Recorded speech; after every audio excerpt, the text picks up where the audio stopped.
دوستو، جب ہمارے والد یا والدہ ہمیں ہماری غلط حرکتوں پر نصیحت کرتے ہیں تو ہمیں لگتا ہے کہ ہمارے والدین ہمیں کیوں ٹوکتے رہتے ہیں۔ اس سے بہتر تو یہ ہے کہ ہم اس گھر کو چھوڑ کر کہیں اور چلے جائیں۔ پھر ایک وقت آتا ہے کہ ہمیں احساس ہوتا ہے کہ ہمارے والدین نے ہمیں کیوں نصیحت کی تھی، لیکن عزیزو، جب تک ہمیں یہ بات یاد آتی ہے تب تک وقت کروٹ لے چکا ہوتا ہے، ہمارے کندھوں پر وہ ذمہ داریوں کا بوجھ ٹنگ چکا ہوتا ہے، ہمیں احساس ہوتا ہے اور ہم چاہتے ہیں کہ جا کر والدین کے ہاتھ پاؤں چوم لیں، مگر اب وہ اپنی دنیا بدل چکے ہوتے ہیں، یعنی اس فانی دنیا کو چھوڑ کر جا چکے ہوتے ہیں۔ پھر ہمیں لگتا ہے کہ جیسے کسی نے گھڑی کی رفتار تیز کر دی ہو۔ دوستو، آج کی اس ویڈیو میں ہم آپ کو ایک اسی طرح کی داستان سنانے والے ہیں۔ چینل پر نئے ہیں تو چینل کو سبسکرائب اور اس ویڈیو کو ایک لائک ضرور کر دیں۔ تو آئیے ویڈیو سٹارٹ کرتے ہیں۔ میرے والد جب کبھی میرے کمرے میں آتے اور دیکھتے کہ بتی جل رہی ہے اور میں کمرے میں نہیں ہوں تو کہتے، تم بتی کیوں نہیں بجھاتی، اتنی بجلی کیوں ضائع کرتے ہو؟ اور جب وہ واش روم میں جاتے اور نل سے پانی ٹپک رہا ہوتا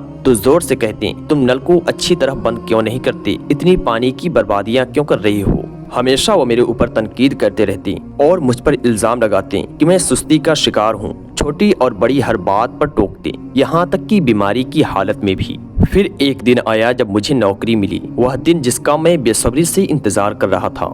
آج میں اپنی زندگی کی پہلی نوکری کے لیے انٹرویو دینے جا رہا تھا۔ یہ ایک بڑی کمپنی میں ایک معزز ملازمت کے لیے تھا۔ اگر میں منتخب ہو گیا تو اس گھر کو چھوڑ کر چلا جاؤں گا اور اپنے والد کی مسلسل نصیحتوں سے چھٹکارا حاصل کر لوں گا۔ میں صبح سویرے اٹھا، بہترین کپڑے پہنے، خوشبو لگائی اور نکلنے لگا۔ دروازے کے پاس کسی نے میرے کندھے پر ہاتھ رکھا۔ میں نے پلٹ کر دیکھا تو والد مسکراتے ہوئے کھڑے تھے، حالانکہ ان کی آنکھوں میں بیماری کے آثار نمایاں تھے۔ انہوں نے مجھے کچھ پیسے دیے اور کہا، میں چاہتا ہوں کہ تم پر اعتماد رہو اور کسی سوال سے نہ ڈرو۔ میں نے یہ نصیحت سن کر بیزاری سے مسکرایا، اندر سے سوچ رہا تھا کہ یہ بھی وقت ہے نصیحت کرنے کا، جیسے وہ میری خوشی کے لمحے کو خراب کرنا چاہتے ہیں۔ میں گھر سے نکلا، ایک ٹیکسی کرائے پر لی اور کمپنی کی طرف روانہ ہو گیا۔ جب میں وہاں پہنچا تو حیران رہ گیا، نہ کوئی دربان تھا اور نہ کوئی استقبال کرنے والا، بس کچھ ہدایتی بورڈز تھے جو انٹرویو کے کمرے کی طرف رہنمائی کر رہے تھے۔ جیسے ہی میں دروازے میں داخل ہوا،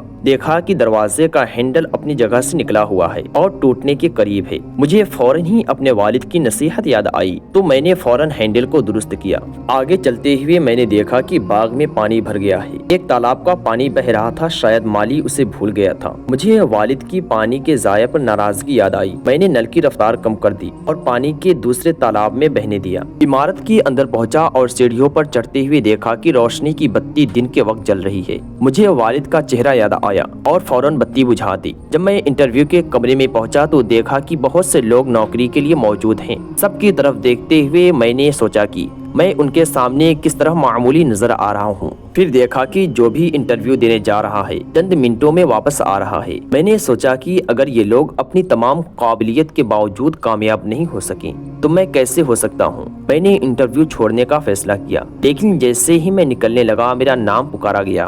میں نے اپنے آپ کو اللہ کے سپرد کر کے کمرے میں داخل ہو گیا۔ سامنے 3 لوگ بیٹھے تھے۔ انہوں نے مسکرا کر پوچھا، آپ کب اس نوکری کو سنبھالنا چاہتے ہیں؟ مجھے لگا جیسے وہ مذاق کر رہے ہوں۔ میں نے اپنے والد کی نصیحت یاد کی کہ پر اعتماد رہو۔ میں نے کہا، جب میں امتحان میں کامیاب ہو جاؤں گا تب سنبھال لوں گا۔ ایک نے کہا، آپ کامیاب ہو چکے ہیں۔ میں حیران رہ گیا کہ کسی نے مجھ سے کوئی سوال نہ کیا اور نہ ہی پوچھا، اور انہوں نے بتایا کہ میرا امتحان ہو چکا ہے۔ پھر ایک نے کہا، ہم نے کمپنی میں کچھ جگہوں پر خرابیاں جان بوجھ کر رکھی تھی تاکہ دیکھ سکیں کہ کون امیدوار انہیں ٹھیک کرتا ہے، اور آپ نے ہر غلطی کو درست کیا۔